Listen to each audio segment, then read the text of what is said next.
Olá, pessoal. Boa noite a todos.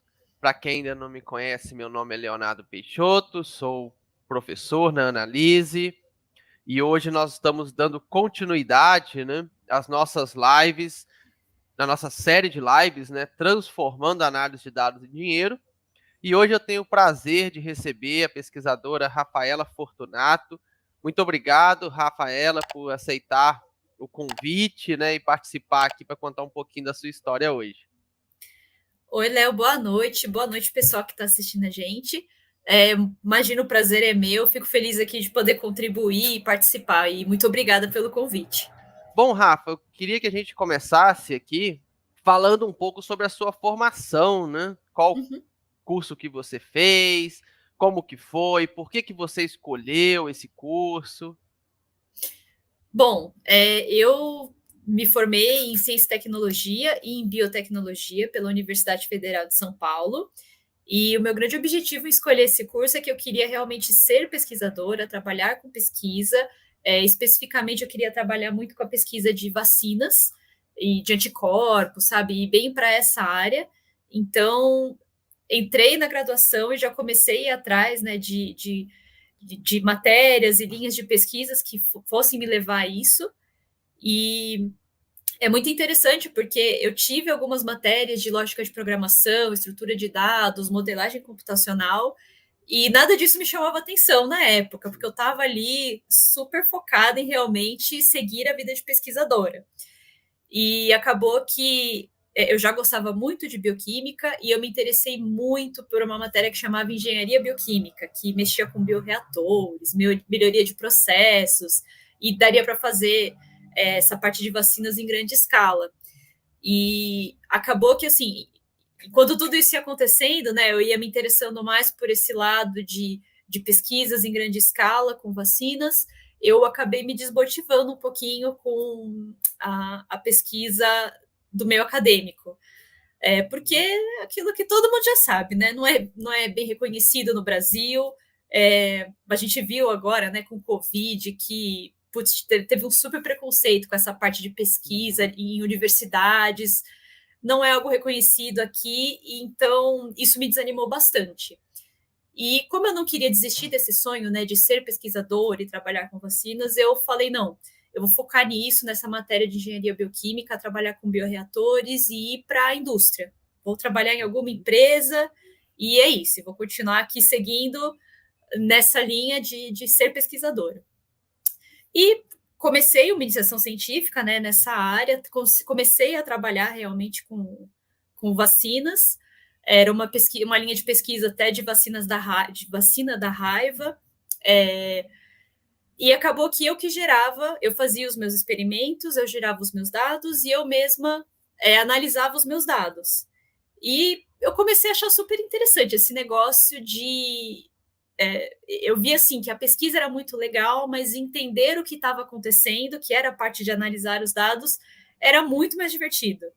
Então, às vezes, eu Uhum. fazia o meu experimento e eu acabava me divertindo muito mais quando eu chegava ali no Excel e fazia uma análise de viabilidade, fazia é, a velocidade máxima daquele experimento, fazia os gráficos no Excel para poder apresentar, via o comportamento, aquela curva de crescimento das células e tudo mais.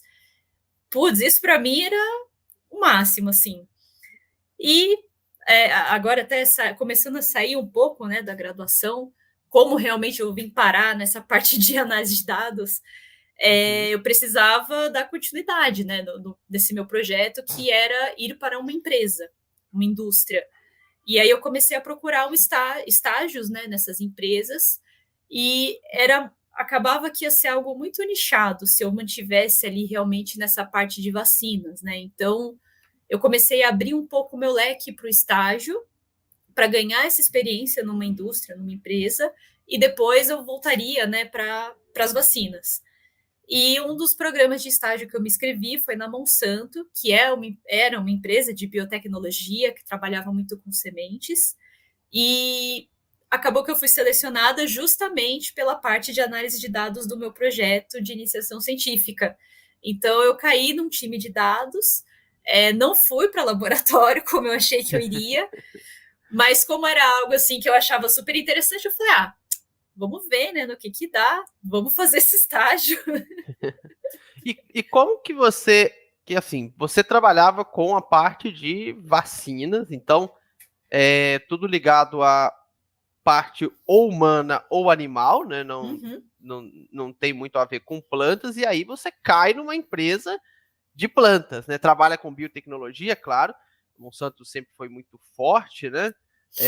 Mas de qualquer forma ia ter uma mudança muito grande. E aí você acabou vindo para um time de análise de dados, mas fora ainda do seu contexto. Como que foi esse início, esse impacto inicial dentro desse estágio? Olha, foi meio assustador, né? Porque por mais que eu tivesse um pouco habituada ali, né, com a parte de análise de dados dos meus experimentos, imagina, eu não tinha o conhecimento necessário para entender a fundo o que era ali uma análise que eu trabalhei, eu acabei, né, ficando muito focada com a parte de análise de dados de pragas em milho e em soja. E ali era um mundo totalmente novo, né? Mas não tinha o que fazer. É você começar a fazer curso, estudar para entender o negócio e conseguir analisar esses dados, né?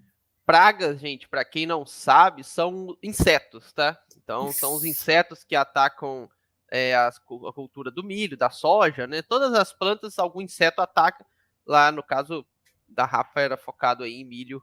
Principalmente milho, né, Rafa? Milho. Milho era a maior parte, né? E tinha também ali uma binha no meu relatório que falava um pouco de soja, mas o grande foco, né? O meu grande suporte ali era com o time de milho. Não, muito legal. E assim, isso é um ponto bem importante, Rafa, porque a gente ouve muitas pessoas falar: não, eu não vou para essa área porque não tem nada a ver com o meu curso ou não tem nada a ver com o que eu quero. Mas você trouxe um ponto que eu até queria ouvir sua opinião em relação a isso, que é legal a gente estar aberto a novas possibilidades. E você foi para uma possibilidade completamente nova dentro da sua carreira, talvez inimaginável no seu período de graduação. Sim, completamente. Como eu falei, né, na minha graduação, meu objetivo sempre foi e a vida foi me levando, né, para outro lugar. Mas assim, eu vi como uma oportunidade e falei, poxa, não posso ficar aqui com medo, não posso ficar parada ou perder essa oportunidade, né, que está surgindo aqui para mim, porque eu não conheço o assunto.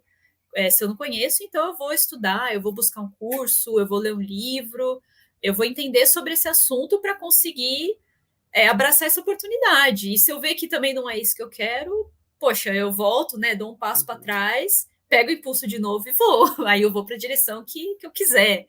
Mas acabou que não precisou, né? Ainda bem. Sim.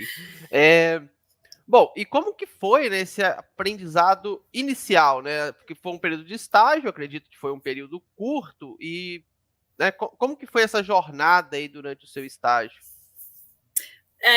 Então, até foi bem curioso, não, porque, claro, né, no começo, que nem eu comentei, eu não sabia tanto sobre o assunto, comecei a estudar, me dedicar, eu trabalhava lá com uma ferramenta bem específica de dashboards, né, que é o Spotify, e eu achava super legal e super divertido trabalhar nele, era uma ferramenta, assim, que realmente conquistou meu coração ali, e eu comecei a me dedicar muito a isso, só que os one-on-ones que eu tinha com o meu chefe, eu sempre deixei claro, né, que eu tinha a intenção de, em algum momento, voltar para a pesquisa. E ele foi muito legal comigo, porque ele me levou em alguns centros de pesquisa da Monsanto. Eu lembro que eu cheguei para Santa Cruz para conhecer um centro de pesquisa, e ele realmente queria me ajudar, né, a conseguir voltar para essa linha, né, de ser pesquisadora dentro de uma empresa. Mas acabou que eu cheguei lá, olhei o laboratório, vi como que eles trabalhavam, conversei com todo mundo. E só que assim, a análise de dados já tinha pego meu coração ali. E aí eu lembro que eu ainda falei para ele, eu falei, poxa, muito legal, mas eu acho que não é mais o que eu quero para minha carreira. Eu realmente gostei do que eu vim fazer aqui, estou gostando muito, estou me dedicando, estou estudando a respeito, e é nisso que eu quero me especializar, é aqui que eu quero seguir. E ele falou: então só abraça e vamos lá. E só trazendo aqui um comentário adicional, né, gente? O Spotify é um dos softwares aí globais de visualização de dados, tá? Uhum. Então, provavelmente, vocês que estão aqui nos ouvindo, vocês já ouviram falar muito de Power BI, que talvez é o mais conhecido, até porque, se eu não me engano, o Power BI tem uma versão gratuita, se eu não estiver enganado. Mas nós temos hoje 3 softwares muito fortes, que é o Power BI, o Tableau e o Spotify. João tá aí com a gente ao vivo, pelo que eu vi, e aí o João vai falar que tem também o Shine no R e o Python, tá? Que são 2 ferramentas que se encaixam também nessa parte. Mas são os grandes softwares que as empresas utilizam. Talvez o Spotify é menos conhecido, porque se eu não estiver enganado, pode ser que eu esteja, eu acho que não tem uma versão gratuita. Então a gente só consegue usar se estiver dentro das grandes empresas. É isso mesmo, não tem uma versão gratuita do Spotify. O Power BI tem, mas é uma versão um pouco mais limitada, não te dá acesso a tantas features que tem a ferramenta, né? Quando você tem uma versão Pro ou uma versão Premium. Não, legal. E esse é até um ponto interessante, Rafa. Quer dizer, você trabalhou bastante tempo com essa parte de visualização de dados, Uhum. e, e eu falo muito para os meus alunos, né, que essa é uma das partes mais importantes, porque não adianta você ter uma super análise se você não sabe mostrar essa análise para o seu cliente, né? E aí a visualização vem como um ponto muito forte. Como que você viu assim esse trabalho, né? Qual foi a sua curva de crescimento? Porque eu acredito que quando você entrou, você, assim como quase todo mundo, não tinha a menor ideia desse software e teve que ter aí uma curva de crescimento, né? De aprendizagem, de fazer cursos. Como que foi, né, esse processo? É bem isso, Léo. Eu entrei sem saber nada. Eu lembro que até, né, quando falaram, é o Spotify, que é uma ferramenta de análise de dados, eu confundi com o Spotify. Eu falei, não, pô, isso é um aplicativo de música. Que Eu o nome tive a é mesma a mesma. sensação quando eu entrei. Foi a mesma coisa. Exatamente. Então, assim, para mim era um negócio totalmente desconhecido. Como assim, análise de dados no Excel, né? Mas eu sempre fui muito curiosa. Então, a princípio, eu comecei a procurar conteúdos na internet, vídeos, e o Spotify é uma ferramenta, justamente como você falou, né? Como ela é paga, não tem uma versão gratuita, é um pouco mais difícil achar conteúdo na internet. Então, eu comecei a fuçar muito a ferramenta, colocar a base de dados, fazer visualizações, entender, né? Eu acho que o principal é entender o que aqueles dados podem te trazer de insight e começar a brincar. Putz, começa a fazer pergunta para aquela base e respondendo ali dentro do Spotify, né? Então, onde está a maior pressão de pragas? Poxa, vou jogar aqui no mapa e vou ver onde é que está, onde é que tem mais danos causados por essas pragas. E fui fuçando, fui brincando ali dentro, ia perguntando para a galera que também trabalhava com aquilo. Em algum momento lá eu achei um fórum que o pessoal fazia algumas perguntas sobre o Spotify e comecei a fazer pergunta lá também, já que não tinha tanto conteúdo, tinha que sair perguntando, né? E era bem legal, porque o pessoal respondia, tirava dúvida, é uma ferramenta muito robusta, então eu conseguia fazer alguns joins ali dentro, conseguia fazer um pouco de programação, né? Fazer alguns códigos dentro do próprio Spotify. E às vezes, quando a gente tinha dúvida em algum código, também postava ali no fórum, perguntava, a galera respondia, e tinha sempre aquele trabalho, né, de entender o que estão falando. Então, especificamente com o Spotify, foi bastante no perguntando para quem sabe e fuçando um pouco da ferramenta. E aí chegou um momento que eu conhecia muito, eu sabia muito da ferramenta, e eu comecei a virar referência na área. Então, o pessoal vinha me perguntar, tirar dúvida, pedir treinamento, e para mim era sempre uma satisfação conseguir explicar para a galera, né, como é que funcionava, como utilizava, porque era um aprendizado para mim também. Então, essa também é uma outra forma super interessante de aprender, né, que é você ensinar. E às vezes o pessoal te faz algumas perguntas que te desafia, e você fica, putz, eu preciso descobrir como é que eu faço isso.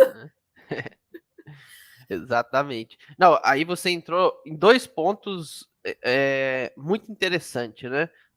Nas palestras passadas, nas lives passadas, o Vinícius e o Guilherme, o João também, trouxeram muito esse ponto da curiosidade, né, para gente que trabalha com análise de dados. E você trouxe esse ponto também, né? Que o que fez você evoluir nessa área foi você ser curiosa. Não, eu não tenho informação, eu vou procurar onde tem.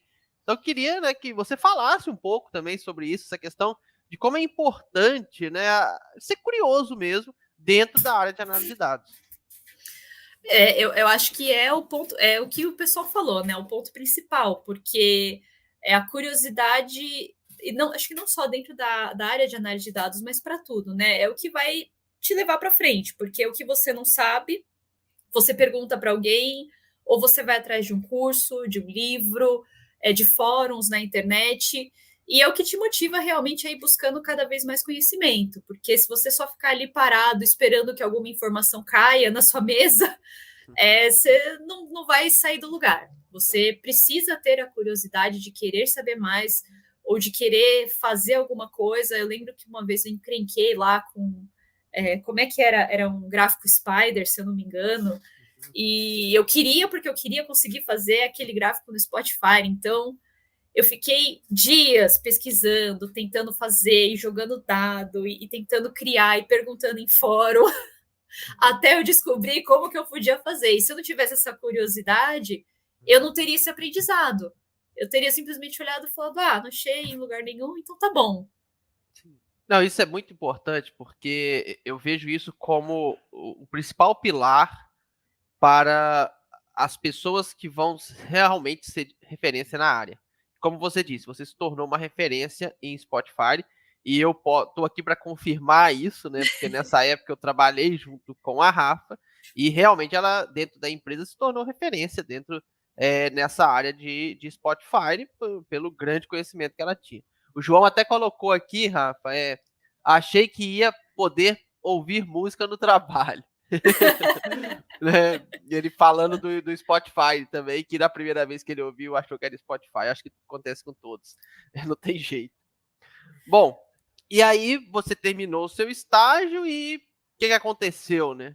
Esse pós-estágio. Bom, pós o estágio, eu já tinha muito conhecimento nessa ferramenta, eu já sabia bastante sobre os negócios, né, da Monsanto, já tinha ganhado ali, né, um conhecimento de milho, de soja, de algodão, de pragas e tudo mais. E como eu tinha gostado da empresa, das pessoas, do ambiente, eu queria muito continuar lá. E surgiu uma vaga no mesmo time que eu fazia estágio, né, que era o time de Data Science, e eu me candidatei, fiz as entrevistas e passei. E, bom, aí eu comecei, né, continuei a trabalhar com o Spotify, e aí veio algumas responsabilidades a mais, que ficou uma bola meio dividida, né? Eu fazia essa parte de análise de dados, de, de fazer visualizações e dashboards e tudo mais, só que eu também tinha ali uma parte que era meio de governança dos dados, né? Que a gente tinha que se preocupar com a qualidade, garantir que o dado chegava o mais correto possível ali na base, né? Porque vinha do pessoal de campo, então às vezes tinham algumas inconsistências e tudo mais. Então fazia um pouco essa bola dividida, né, de governança e qualidade e análise de dados. E eu lembro que nessa época eu comecei a estudar Python, justamente porque eu tinha ali a intenção de desenvolver algum programinha que conseguisse me ajudar nessa parte de qualidade, né? Pegando alguns outliers desses dados para a gente poder dar o devido tratamento. Bom, eu comecei o curso, comecei a fazer essa ferramenta, ela ficou super simples, né? Super básica, mas ela conseguia atender o que eu precisava. Mas isso é o Mas importante. A gente não precisa de uma ferramenta super complicada, precisa de uma ferramenta que resolve o problema. Exato. Eu lembro que ela era basicona, assim, e eu penei um pouco para fazer, mas eu fiquei super orgulhosa quando saiu e quando realmente eu joguei ali os meus dados e vi o resultado, né? Porque eu falei, putz, é mais uma vez, né? A curiosidade vai te levando adiante, te faz buscar ali um curso, um conhecimento de alguma forma, pergunta para um, pergunta para outro, e uma hora sai, uma hora vai, e aí é que você vê assim o resultado de todo o seu esforço, né? Putz, deu certo, eu consegui, que legal, assim. Não, legal, Rafa. E para quem já é meu aluno, pessoal, vocês sabem que eu falo muito lá do ciclo do experimento, né?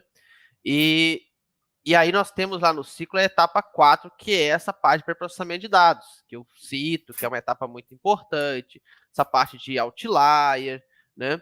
Então a Rafa trabalhou muito tempo especificamente nessa área, que hoje, né, já está tendo até um nome mais bonito, vamos dizer assim, que é o engenheiro de dados, que é o que trabalha realmente organizando esses dados para entregar para a pessoa que vai analisar dados, para a pessoa, o analista de dados, o cientista de dados depois poder trabalhar. O Guilherme até falou, não sei se vocês participaram aqui da palestra dele, ele falando que hoje tem muita empresa que já está pagando até mais, né, pensando aí em questão salarial, para quem trabalha como engenheiro de dados do que o analista, porque realmente trabalhar com grandes bases de dados, né, a Rafa pode até falar aí um pouco, muito melhor que eu, a organização de grandes bancos de dados ela não é fácil. Uma coisa é você organizar uma planilha de 100 linhas, 200 linhas. Outra coisa é você pegar uma planilha com 8 milhões de linhas. Né, Rafa? Exatamente. Precisa de muito conhecimento, muito estudo, e não é simples, porque não é só também chegar lá, fazer o seu código e é isso. Você precisa saber o que você está fazendo, né, para não perder um dado, não colocar uma informação errada, apagar às vezes, né? Por que não? E depois você precisa validar que isso deu certo. E é o que você falou, você fazer uma validação que aquele seu código funcionou em uma base de 100 linhas é uma coisa, porque você pega na mão e vai validando.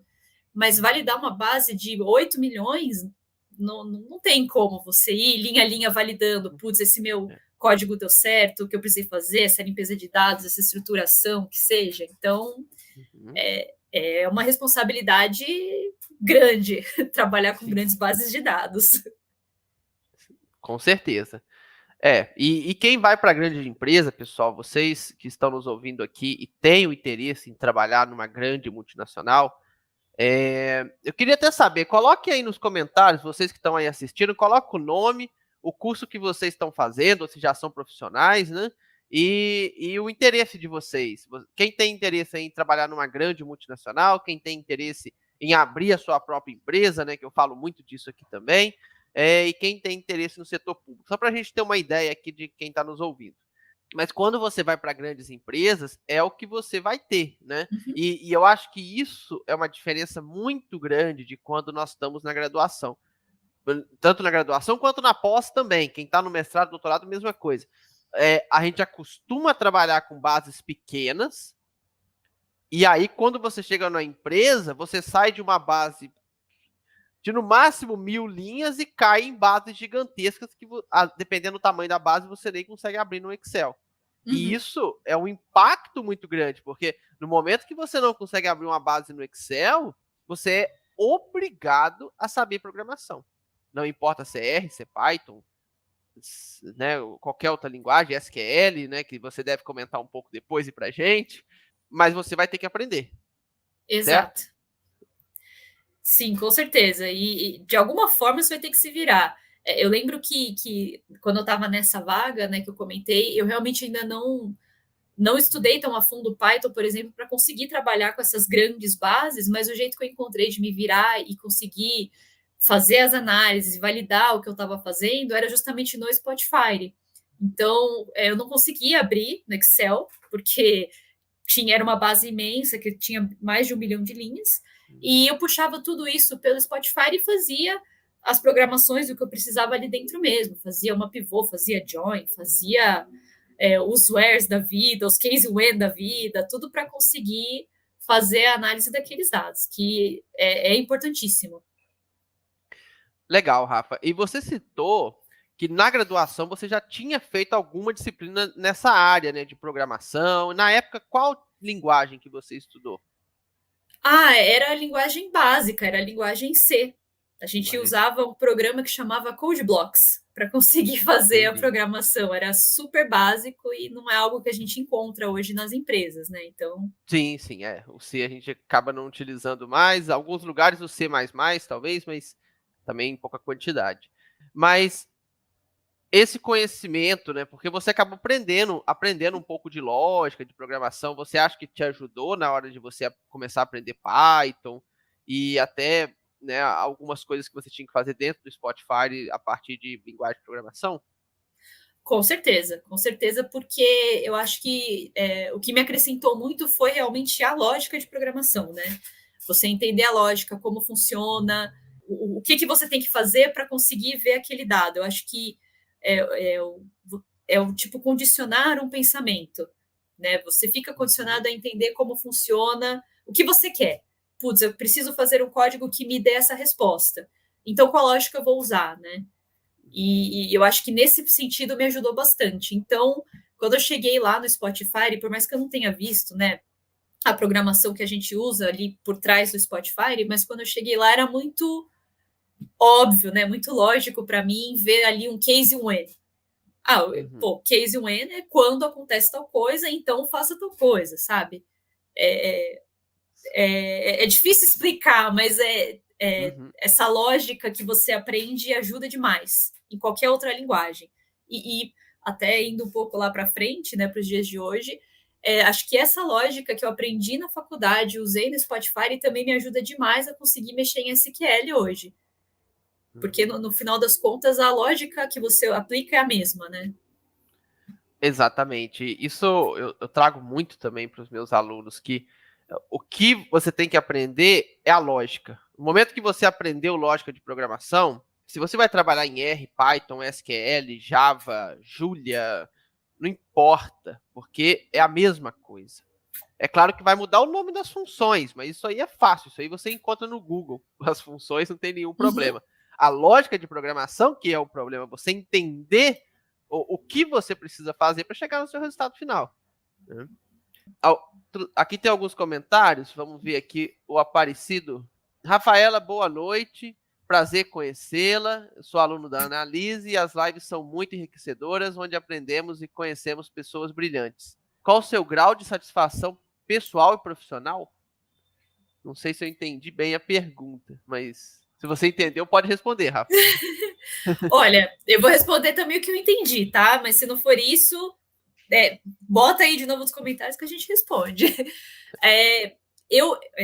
Eu entendo assim, que ele quer saber também, né, o quanto eu tô feliz e me sinto realizada dentro dessa carreira.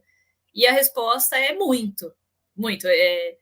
Eu até, adiantando aqui um pouco a história, né, eu acabei que depois da Bayer eu saí um pouco da parte de análise de dados, eu foquei um pouco mais na parte de qualidade de dados em uma outra empresa, e acabou que eu quis sair dessa empresa também porque eu não estava satisfeita, eu queria voltar para essa parte de análise, porque eu me dei conta que é o que me traz essa satisfação profissional, é o que me faz feliz. Para mim, é um prazer realmente sentar e analisar os dados e montar um relatório, uma dashboard, uma visualização que traga insights para outras pessoas, que respondam perguntas para elas e que ajudem alguém, alguma área, a tomar decisões de negócio. Então, eu acho que essa é a minha maior satisfação profissional hoje. E uma vez, né, que estou satisfeita profissionalmente, isso reflete também na vida pessoal, né? Então, eu diria que o meu grau é 10. Que bom. Hoje não tem como a gente separar, né, o pessoal e o profissional. As duas coisas andam bem correlacionadas. Você tá feliz em uma, vai respingar na outra, não tem jeito, né? Exato. O Marcos trouxe aqui também um comentário, né, que de querer trabalhar em grandes empresas. Tem mais um comentário aqui do João, tá? Rafaela, comente um pouco sobre o diferente nível de maturidade dos dados que você encontrou em diferentes empresas. Isso é uma pergunta bem, bem bacana, João. É que a Rafa ainda não tinha entrado no detalhe de ela ter trabalhado em várias empresas, mas antes de responder a pergunta do João, Rafa, vamos fazer o seguinte: conta o resto da sua história e aí depois a gente responde a pergunta do João para o pessoal entender. Tá bom, beleza. Então, vamos lá. Como eu tinha comentado, né, eu trabalhei aí com essa bola dividida quando eu estava na Bayer. Eu trabalhava com a parte de análise de dados e fazia um pouco aí a parte de governança, de qualidade e tudo mais. E acabou que eu entrei, depois da Bayer, eu entrei na Via Varejo, justamente para trabalhar em um projeto de MDM, que trabalha muito com a qualidade dos dados. E me chamou muita atenção, eu fiquei super interessada, porque era um projeto que sairia do zero, que ia trabalhar os dados de clientes da Via Varejo, né? Que não sei se todo mundo sabe, mas é a dona das Casas Bahia. Então, é uma empresa de anos que Ponto tem Frio também, Rafa? Ponto Ou não? Frio Ponto Frio também, também, né? que Aham. agora é só ponto. Ah, tá, não sabia E que tinha mudado. eles mudaram, Ah, reposicionaram a tá. marca, agora é só ponto. Aham. Mas assim, acho que a Casas Bahia, que é a maior referência, né, de todos os Uhum. brasileiros, quem nunca comprou nas Casas Bahia. É.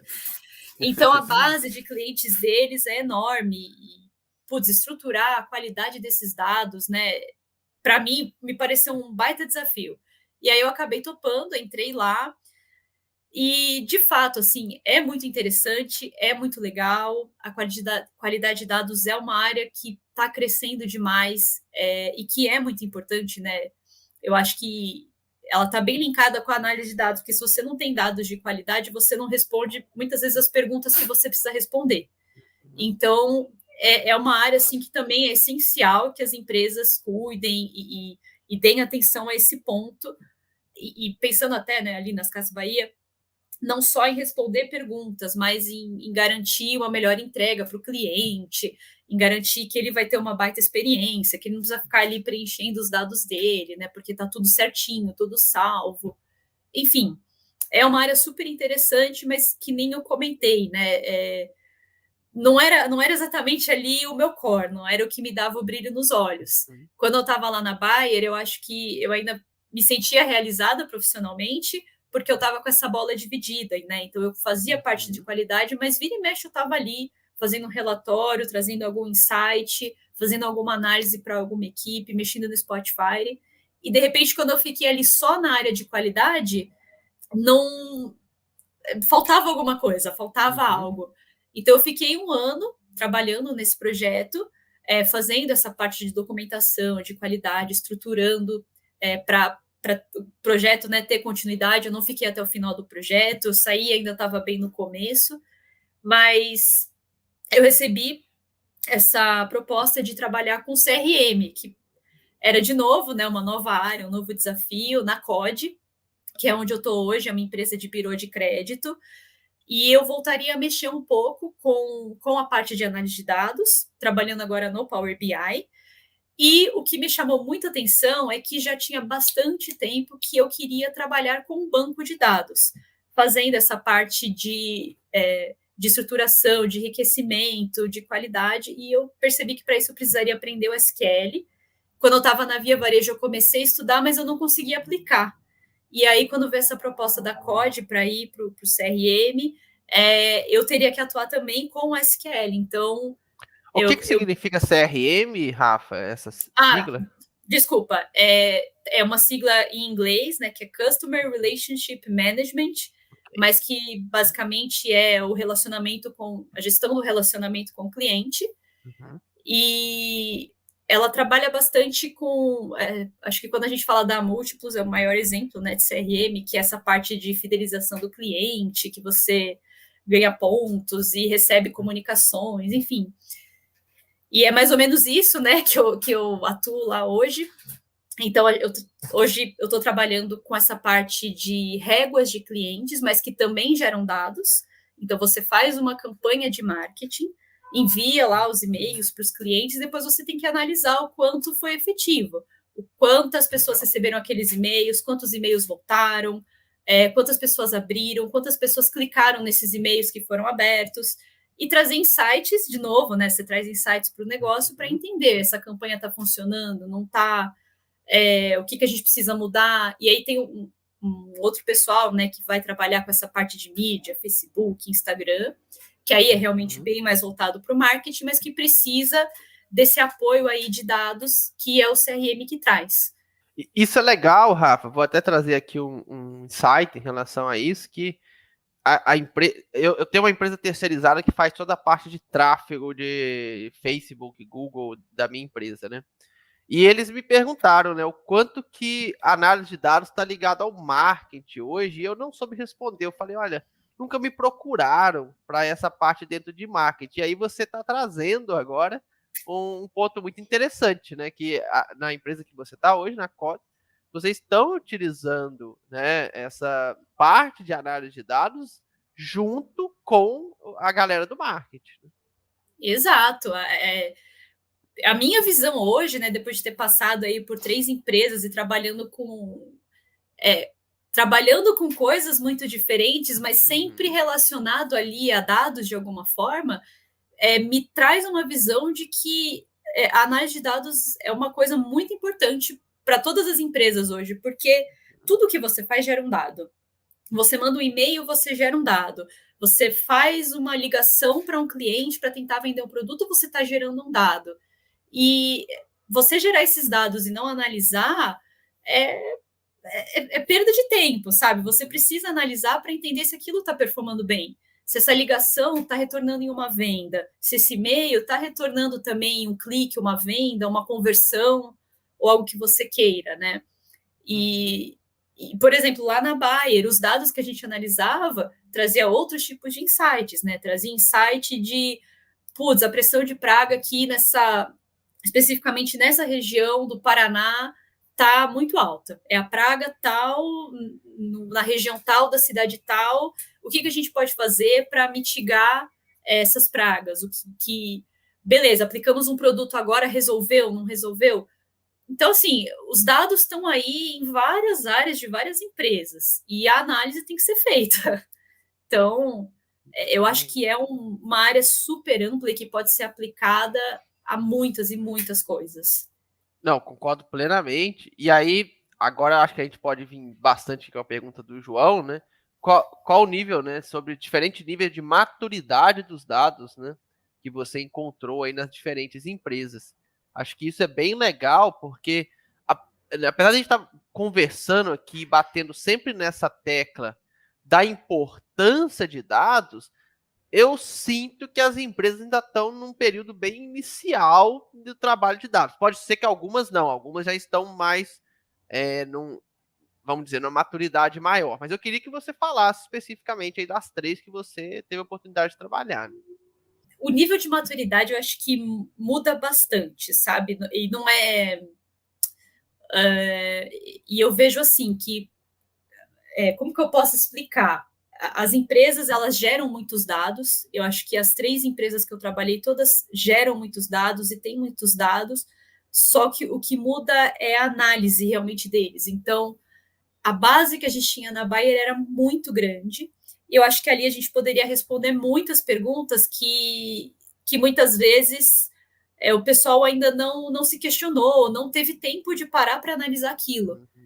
Então, as Casas Bahia, por exemplo, né, a Via Varejo, é uma quantidade infinita de dados de clientes, de produto, de compra. E eu tenho certeza, né? Eu não trabalhei tanto ali com análise de dados, mas pelo pouco que eu pude ver e vivenciar, tinha muito dado ali que não era explorado, sabe? Que a gente ainda pode tirar muita informação dos dados que são gerados ali. E agora a COD, né, a base é um pouco menor, né, do que, por exemplo, umas Casas Bahia, que ali acho que foi a maior base que eu já vi. Eu fiquei realmente impressionada com a quantidade de informação da empresa. E ainda assim, né, mesmo sendo uma base um pouco menor, a gente gera bastante insight, a gente responde muita coisa, ainda tem muito ponto para ser explorado, sabe? Então, eu vejo assim, independente do tamanho de bases que a gente tem em cada uma das empresas, sempre tem algo que ainda pode ser explorado. Sempre tem uma pergunta que alguém não fez e que fica aí a oportunidade, né? Se você, como analista de dados, tiver a curiosidade de pensar e de querer explorar essa área, é uma baita oportunidade, né? Você pensar ali em responder uma pergunta que é importante para o negócio, logicamente, e que ninguém se perguntou, e você teve a curiosidade, foi ali, viu aquele dado, analisou, entregou e trouxe um puta insight para a área, sabe? Não, muito legal, Rafa. E eu queria que você falasse um pouco, porque você citou, né, a ferramenta SQL, né, uma linguagem de programação. E, assim, essa é uma linguagem, para a maioria das pessoas, um pouco menos conhecida. A gente que já está dentro da área conhece. Então, eu queria que você falasse um pouco mais, né, sobre o SQL, como que você tem utilizado, para que ele, né? É claro que tem várias funções, mas as principais. Então, pode falar um pouquinho, né, sobre essa ferramenta que é muito importante também dentro da área de dados. Bom, eu comecei a estudar ela, né, quando eu estava lá na Via, porque justamente eu queria voltar para essa área de análise de dados, mas eu não conseguia aplicar o que eu estava estudando. Quando eu entrei aqui na COD, eu consegui começar a explorar um pouco mais, entender e fazer algumas queries. Ainda é bem iniciante, né? Eu vou fazer 4 meses de casa agora, então estou começando a explorar, mas na minha visão é uma ferramenta super simples, super acessível, que uma vez que você tem a lógica, é o que você comentou, você sabe o que você quer fazer, você sabe o que você precisa, então você vai ali no Google e explora, né? Putz, eu quero trazer, eu quero ver as datas dessa base numa ordem decrescente. Posso não saber a query que faz isso, mas eu sei que eu quero fazer isso, então eu jogo ali no Google e tenho a minha resposta. E ao contrário, né, do Spotify, ele tem muita informação de SQL no Google, tem muito curso, muito conteúdo rico, muito conteúdo legal. Bom, hoje, respondendo, né, um pouco mais a sua pergunta, hoje eu tenho usado muito para fazer enriquecimento de base, então a gente tem lá o dado de um cliente, só que a gente tem só o e-mail dele e a gente precisa do telefone para poder ligar e fazer uma venda. Então, a gente consegue, com SQL, subir essa base que eu tenho, que só tem um e-mail, e procurar, através, né, das queries, dos códigos, em uma outra base de dados e trazer informação do telefone. A gente consegue bater nessa outra base, tem um e-mail, a gente bate, putz, e-mail igual, o telefone é esse. Também consigo fazer alterações, né, nos bancos de dados, então lá a gente trabalha bastante com a parte de executivo de vendas. E aconteceu, né, um exemplo prático, um executivo de vendas tinha algumas oportunidades de venda ali no banco, estava trabalhando com algumas empresas e tudo mais, e acabou que ele saiu, foi para uma outra empresa, e a gente precisava passar essas oportunidades, né, de venda que ele estava trabalhando para uma outra pessoa dar continuidade. E eram muitas oportunidades, né? Muitas assim, sem oportunidades, não é algo elementar para se fazer na mão, né? Então, através do SQL a gente consegue fazer esse match, né? De pegar, olha, quando for a oportunidade do fulano, você troca o nome do fulano e passa para o ciclano. Tudo isso, né? Através das queries do SQL. Então, é uma ferramenta de manipulação das bases que na minha visão, é muito simples, é muito fácil de usar e que tem muito conteúdo na internet. Legal, Rafa. E assim, não é também só aquela questão, é fácil mudar na mão. Quando a gente pensa em fazer alguma coisa manual, nós estamos sujeitos a muitos erros. Muitos, inúmeros, né? Porque quando a gente trabalha em base de dados, se você troca uma letra minúscula por uma maiúscula, você já mudou completamente o dado em si.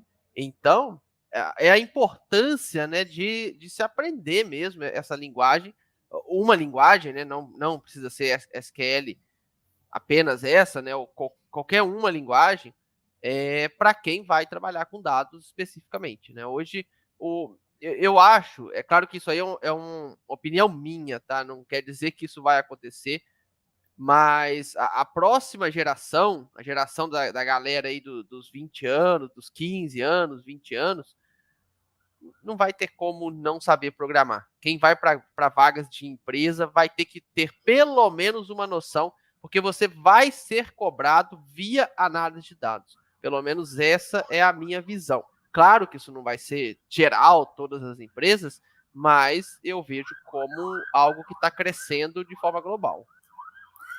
Não, com certeza, Léo.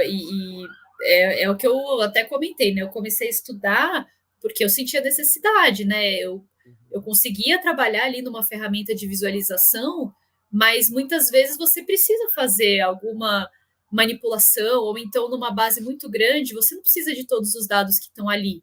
E às vezes você precisa saber manipular aquele dado minimamente para você conseguir trazer a informação que você precisa, seja para analisar, seja para poder higienizar algum dado ali, fazer uma troca, né? Putz, esse nome aqui eu tenho que trocar para o nome tal. E é o que você falou, né? Fazer na mão você fica sujeito a muito erro, porque no começo você faz aquela operação ali super simples, mas depois de um tempo você está cansado. E ali pode dar alguma bobeira, clicou uma letra minúscula, esqueceu, sabe? Às vezes você está ali na pressa digitando e isso altera o seu banco e pode impedir uma análise, pode trazer um dado errado, enfim.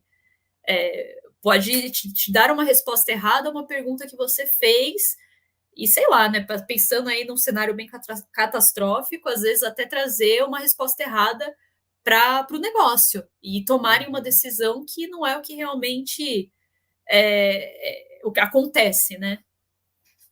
Exatamente. E isso trazer prejuízo para a empresa, que é o Exatamente. principal.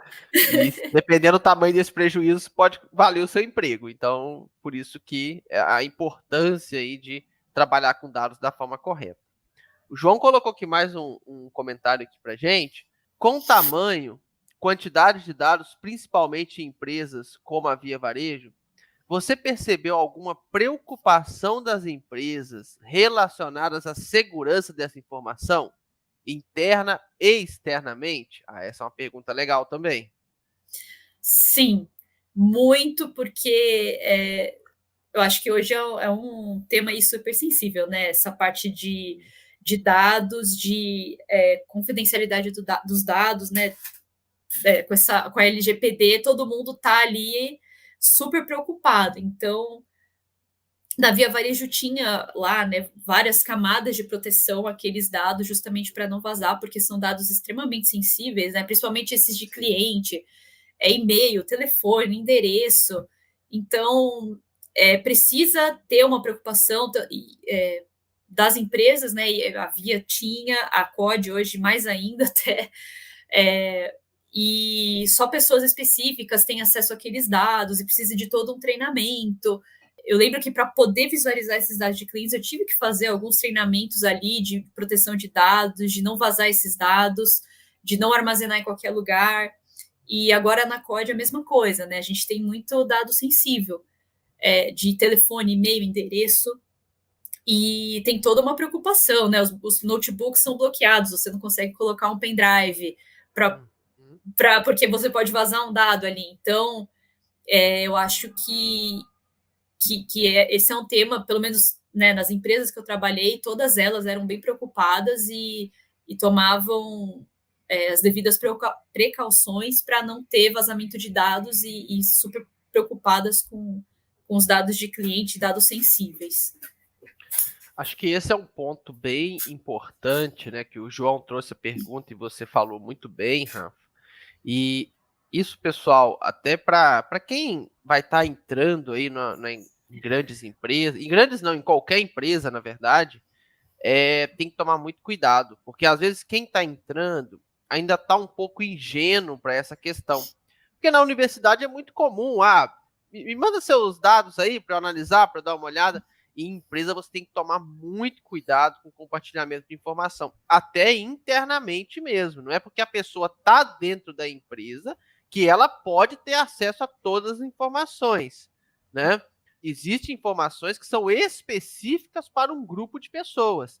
Então, isso para, né, uma dica que eu deixo aí para quem vai estar para frente ingressando dentro de uma empresa, tomar muito cuidado com isso. Às vezes as pessoas te pedem informações.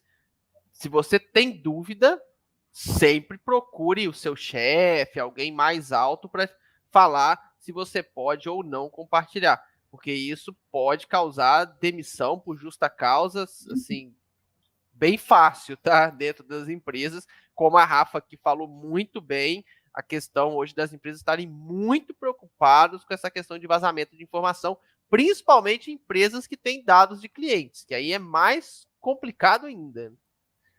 E pensando também na análise de dados, né, em dashboards, relatórios, enfim, hoje em dia também tem uma preocupação muito grande em quem vai ter acesso àquele relatório. Você não pode simplesmente, qualquer pessoa que chega lá no Teams, no Skype, no Slack, que seja, te pedindo o link de uma dashboard, você sair mandando, porque pode ter um problema, né, de uma pessoa indevida acessar aqueles dados, visualizar dados sensíveis e tudo mais. Então, mesmo a gente que trabalha com essa parte de análise tem que ter uma preocupação grande, e é isso, né? Se você tem dúvida, putz, eu posso compartilhar esse dado com essa pessoa que está me pedindo? Pergunta para alguém, pergunta para o seu chefe, e tem que tomar sempre esse cuidado, né, de não sair compartilhando, tirar print, tirar foto, né? Às vezes a gente pega o celular, tira foto da tela. Gente, por favor, não façam isso, porque é perigosíssimo. É. Exatamente. Não, esse daí é um ponto muito sensível, foi legal a gente debater esse tema um pouquinho, porque tem muita importância. Eu sei que tem algumas pessoas que já trabalham em empresa e provavelmente já sabem disso, mas para quem está entrando, principalmente quem é novato, né, vamos dizer assim, dentro de empresa privada, tem que tomar muito cuidado, porque pode trazer graves problemas, tá? Eu acredito que até judicial, dependendo o nível de informação que você passar para frente, pode trazer problemas judiciais Pode, também. pode levar uma empresa à falência, inclusive, né? Até pensando agora um pouco em CRM, né? Tem sempre aquela opção quando você recebe um e-mail de que você não quer mais receber aquele e-mail. E se a empresa não cumpre esse tipo, você pediu, né, para sair daquela lista de e-mails, a empresa te manda novamente, pode ser um custo altíssimo ali no processo, né? Se o cliente reclamar falando, putz, eu dei o opt-out e recebi esse e-mail novamente, que pode realmente falir a empresa. Então, essa proteção de dados, né? Essa parte assim de LGPD tem que ter muita atenção, muito cuidado. Pessoal, lembrando aqui mais uma vez, para quem está assistindo com a gente, curte a live, se você está gostando aqui do nosso bate-papo aqui com a Rafa. Deixa suas perguntas, aproveita aqui a oportunidade de conversar com a Rafa, que tem muita experiência, quer dizer, ela veio da área de biotecnologia, trabalhou em 3 empresas de ramos completamente diferentes, e isso mostra, gente, como hoje análise de dados, né? A gente sempre tem debatido esse tema, mas não custa lembrar. Análise de dados está em alta. Existe uma demanda muito grande das empresas em relação à análise de dados. E quem está nessa área hoje pode escolher onde quer trabalhar. Igual a Rafa falou, ela não estava tão satisfeita em trabalhar na Via Varejo, ela trocou de área simplesmente. Porque hoje tem muita oportunidade para quem trabalha com dados. Então, você que gosta, você tem alguma aptidão para essa área, começa a aprender alguma programação específica, pode ser Python, pode ser R, pode ser SQL, a que você gostar mais. Vai ter vaga para todo mundo. O negócio é você saber uma delas, né? Não vai ter problema de vaga. A gente vê aí vagas uma atrás da outra aparecendo. Às vezes no início você vai pegar uma vaga talvez não tão boa, depois você vai melhorando até você chegar naquela vaga que você tanto deseja. Exatamente, importante fazer curso, ir atrás, ser curioso, ganhar experiência. É o que o Léo falou, faz um curso de programação, alguma coisa, um SQL, Python, um R, alguma coisa que te traga essa vivência em um banco de dados, né, em análise de dados, e um curso também de Power BI. O Spotify é menos usado hoje nas empresas, mas os dois mais fortes aí, o Tableau, o Power BI, que não tem erro. E assim, eu acho que a mesma coisa, né, da programação também se aplica a essas ferramentas de análise de dados, né? Eu trabalhei muito tempo com o Spotify e sabia muito sobre a ferramenta, e quando eu cheguei, né, hoje aqui na COD, era o Power BI, eu não tinha trabalhado ainda, e foi muito intuitivo, né? Claro que tem algumas funcionalidades que são diferentes, mas novamente, putz, eu sei que eu preciso fazer tal coisa. Meu, Power BI tem muito conteúdo na internet. Joga lá o que você precisa fazer, fuça um pouquinho ali na ferramenta que você consegue se virar tranquilamente. Então, conhecendo um, você aplica a lógica para os outros e sem erro. Não, concordo plenamente, Rafa. Hoje, aprender visualização de dados também é uma área muito importante e uma área que dá muito dinheiro, gente, tá? Para quem vai trabalhar com empresa também, montando a sua empresa, a área gráfica é uma área de muito dinheiro. Tem muito dinheiro envolvido ali na visualização de dados. Talvez até mais do que na parte de análise. Então, muito legal a Rafa trazer esse ponto também, aprender Power BI, aprender Tableau. Quem já trabalha no R e gosta, né? Aí tem que ser um cara que programa muito em R. Pode aprender o Shine. Se for um cara que programa muito em Python, também tem um módulo específico em Python, eu confesso que eu esqueci o nome agora. João, se tiver aí ainda e puder trazer aqui o ponto, qual é o pacotinho do Python para fazer dashboards, né? Então, assim, são ferramentas que é muito legal de aprender, gente. E quando você coloca isso no seu currículo, é um diferencial grande dentro de uma empresa, tá? É difícil colocar, porque você realmente vai ter que buscar cursos fora. Não existe isso dentro das universidades, pelo menos até onde eu sei, não existe. Você vai ter que buscar fora, vai ter que pagar. Ah, Léo, mas um curso de Power BI custa R$ 1.500. Poxa, você quer um emprego para você ganhar aí seus 5, 6 mil iniciais, ou você quer ganhar 2 mil o resto da vida? Aí depende do que você quer da sua vida também. Se você tem preguiça, não digo nem preguiça, né? Pão-duragem de gastar R$ 1.000 num curso que vai talvez mudar a sua vida, aí realmente fica difícil, né? Você evoluir dentro da sua carreira. Não sei se a Rafa chegou a fazer cursos pagos ou foi buscando na internet mesmo, que dá para fazer também, buscando na internet, dá um pouco mais de trabalho, porque você não vai achar tudo específico ali, ponto a ponto, você vai ter que buscar tudo separado, mas dá para fazer também, né, Rafa? Dá para fazer, mas realmente é bem trabalhoso. Eu, particularmente, prefiro usar quando eu procuro algo muito específico, né? Uhum. Mas para ter uma visão geral sobre o assunto e entender ali do zero, eu acho que é muito importante fazer um curso.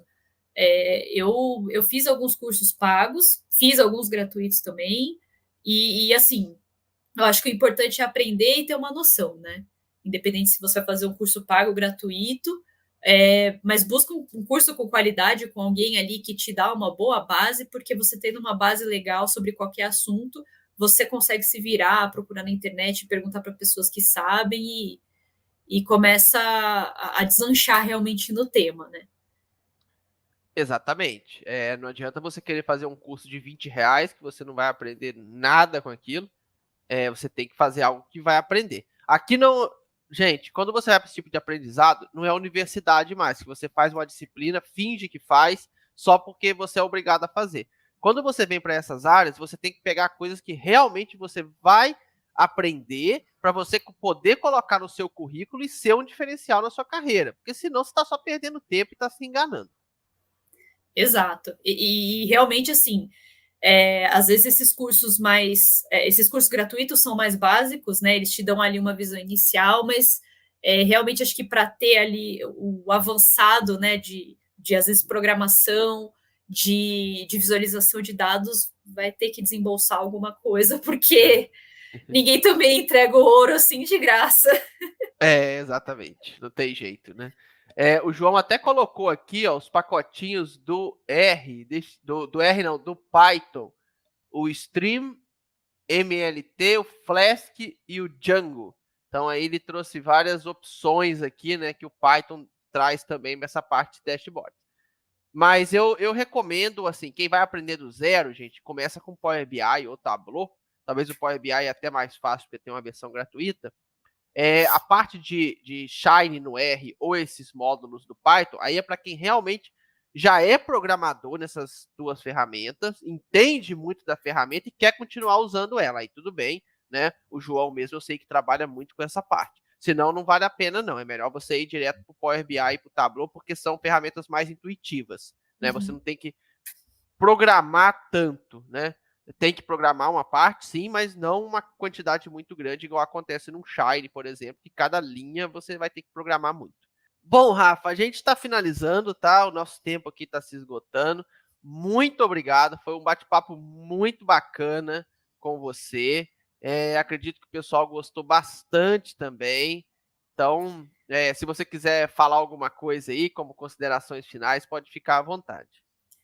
Não, eu queria mais agradecer a oportunidade, agradecer o pessoal que assistiu, que fez pergunta, e me colocar à disposição também, né? Me procurem no LinkedIn, Rafaela Fortunato, se alguém tiver alguma dúvida, quiser perguntar mais alguma coisa, ficou alguma dúvida aí, fico super à disposição. Adoro falar sobre o assunto, adoro conseguir ajudar os outros, e é isso.